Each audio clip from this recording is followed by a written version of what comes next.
Okay, I have a question for you. How much yarn do you have hanging around, just sitting there, and you're wondering what to do with it? Is it in all different places all over the house so you can pretend that you haven't got quite so much as you actually do? Is it all in one place, neatly stored away? Is it under the bed? Perhaps you just don't know where it is.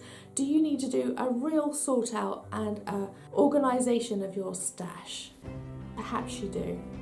So, if you'd like to get on with that, and you're wondering, why is Hannah standing here holding all this yarn?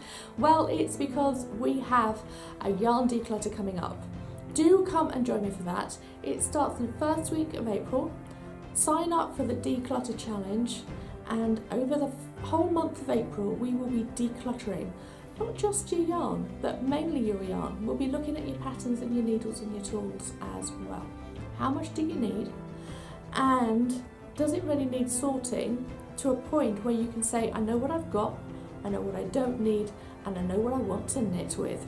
And guess what? At the end of April, we're also going to do a Works in Progress mini challenge as well.